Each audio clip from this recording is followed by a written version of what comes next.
Welcome back to my YouTube channel. Today we're going to talk about refurbishing a used set of entry-level BC coilovers. This set I have here was a set that I got off a Minnesota drifter that was upgrading to a more adjustable set. This set here is, as you know, everyone really knows, BC Coilovers. Entry-level set for a BMW E36 3 Series. What I know about this set, it's been on a car for a couple seasons. They were on the car when the cage was welded in, so there's some things that got a little crispy and need replacing. With that, BC Racing has a very good parts website, and it's really affordable. So I went on, got new dust boots for the rear end, or the rear set I should say, bump stops, because the other ones got pretty much thrashed, and then adjustable knobs, so that these can be nice and new, because the ones I have are a little bent up.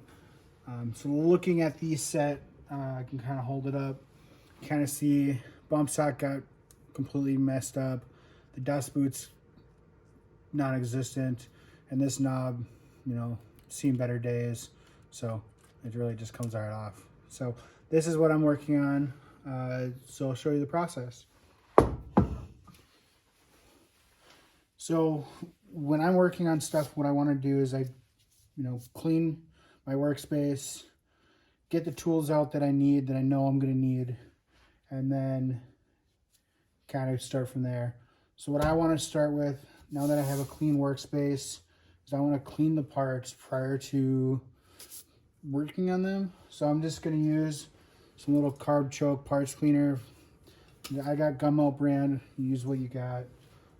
Maybe just some shop rags, just going to put some on there and kind of just wipe down some of the stuff. I don't really want to take, this is all grease, it has a little bit of grease on it from the prior owner.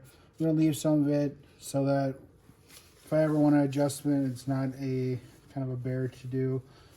Just a little bit of grease on that is going to help you quite a bit. But I want to kind of clean, this surface here where I want the new boot to seat. I want to clean that. And then this end, it's gotten pretty dirty over the years, with a couple seasons on it. It's got grease and stuff, whatnot. I just want to get it off. I want to see that BC Racing gold when it's under my car, and like everyone else. It ain't a new set, but I can make it look as close to it. So put a little elbow grease, goes a long ways, and then we can start working on it. So I'm going to work through this. If stuff falls off on it, and kind of work through it. This, you can kind of see this was really bad on this one. Not as bad as the other one, but this one was pretty bad. So just want to get this one all cleaned up a little bit, and then we can take it apart.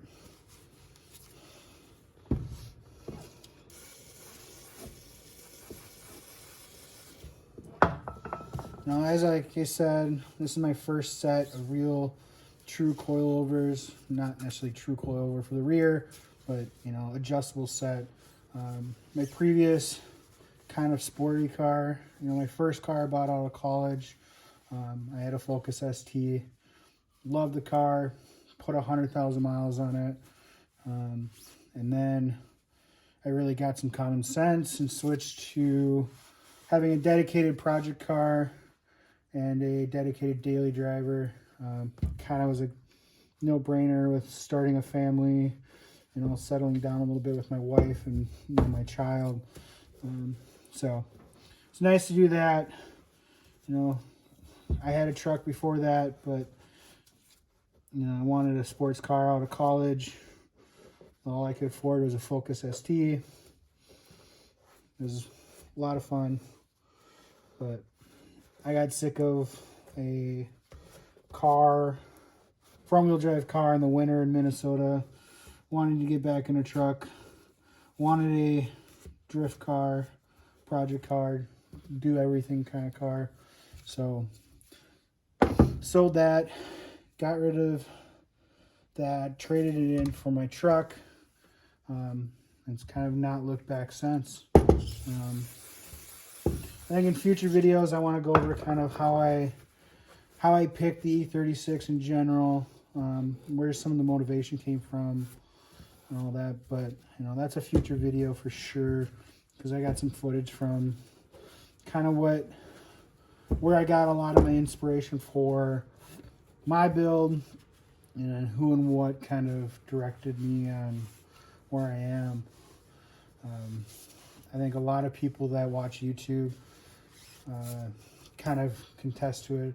They've been watching for years, watching certain people, you know, the Adam LZs, the TJ Hunts, whatever, learning a lot, doing a lot. You know, I'm kind of just taking that step, watching YouTube for 12 years, 10 years, whatever it is.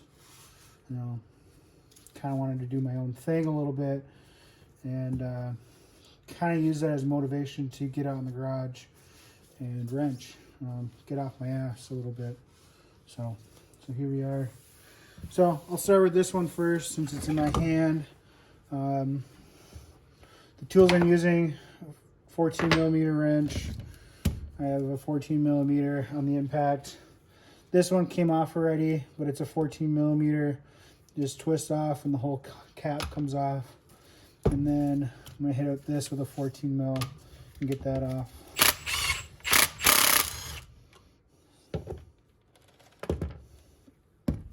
So this pretty much slides right off, and then you can take all the old components and toss them in the trash.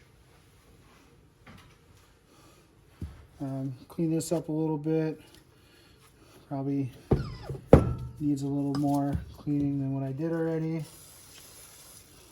It's probably a lot of melted plastic. It's kind of what the remnants on this is. I'm not too concerned about it. It's going on a Thrasher. This car isn't going to be a show car.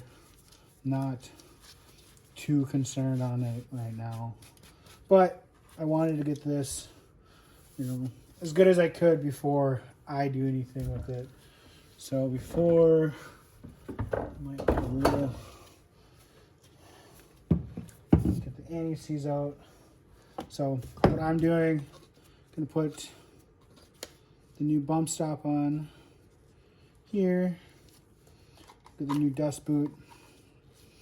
Get that set on there. Oh man.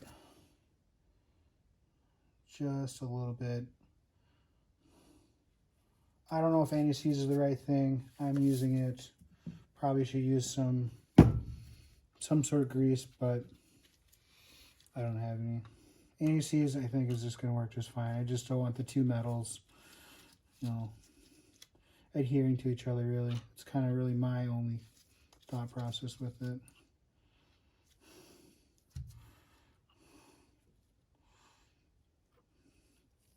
And I really don't want to touch it with my hands. I don't want to deal with this stuff all over.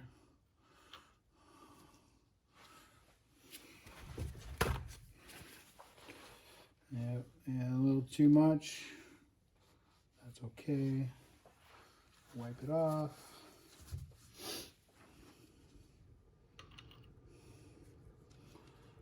This one.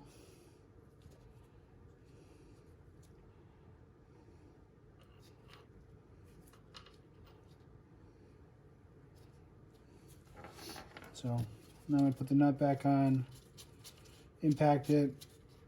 I don't think there's a torque spec. I didn't look. It's okay.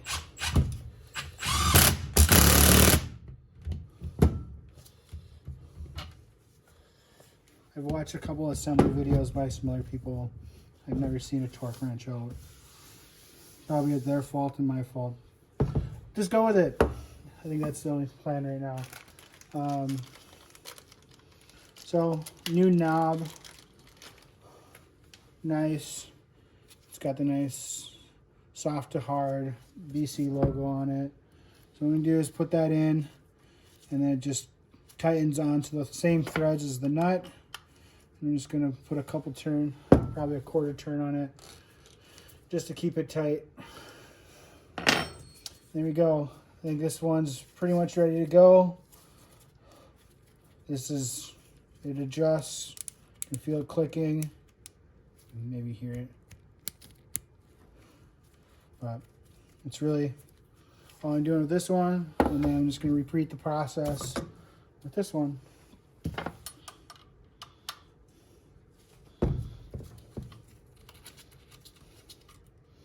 So this knob isn't really bad.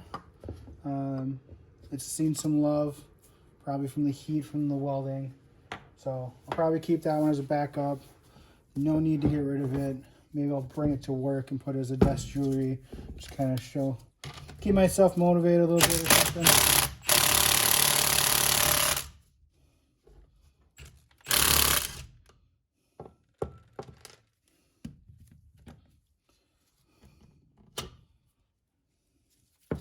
Yeah, that bushing still feels good. I'm not too concerned about the bushings, the rubber here. It still feels good in the hands and stuff. So I ain't really concerned about replacing that or anything. Looking at this now, these are a little bit different. I'm guessing maybe, I don't have a caliper on me right now. I can't measure it. I'm not going to nerd out and reverse engineering anything or not. Like I said, this probably still good. No reason to get rid of it. I'll keep it next to the other components as backups. This one's definitely done. Throw it away. But components can be saved. It's good to have a backup piece no matter what. Keep going.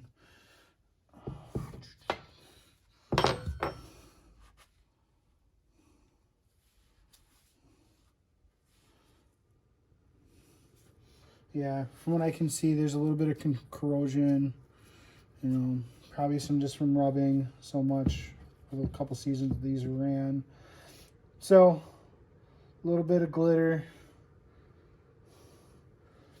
And just go with that and kind of work it up and down, get it a little bit, kind of protect the metal a little bit, but it'll be fine.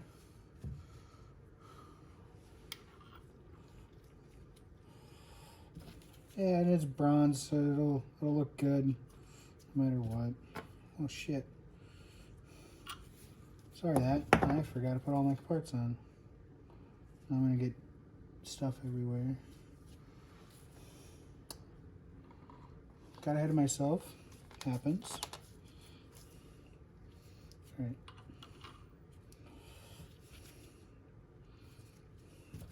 I was excited to put it back together. So, reversing it again. Just going to impact this back on. Kind of hold the shaft a little bit.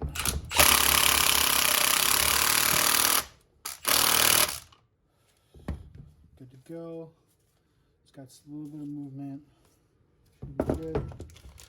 And the cherry on top. It's a nice brand new knob.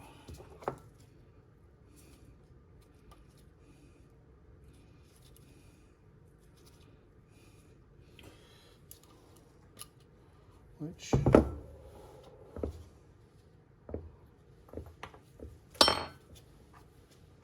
just checking to make sure I ordered the right one.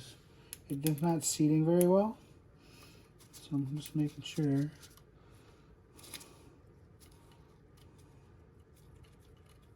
Oh, it was a fully adjusted. Okay, never mind. It was seating. It just wasn't. There's a gap. I know that I was concerned about it. That's just part of the adjustment. It was adjusted pretty far out. It was pretty much maxed all the way out.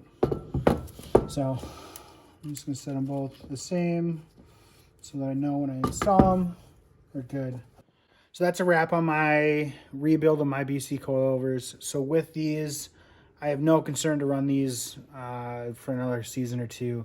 And like BC's website has, there is tons of replacement parts, shock bodies, ends, caps, springs. I could upgrade to Swift springs, all that kind of stuff. kind of looking at my set. My fronts, they're all set. I actually left them adjusted to what I got them at. I have no concerns. He had a wicked sweet stance with these sets, so I'm going to leave that. I'll probably do some adjustments on the caps a little bit, but, you know, here's the set, all done. A little bit of rust. Probably put a little grease on it. No big deal. So it's all cleaned up. In a future video, I probably will do, like every other YouTube, say, coilover install video on my car. But that's way down the road after I do the entire undercarriage, redo the subframes, whatnot. So look forward to those videos from me, me learning the process as I go.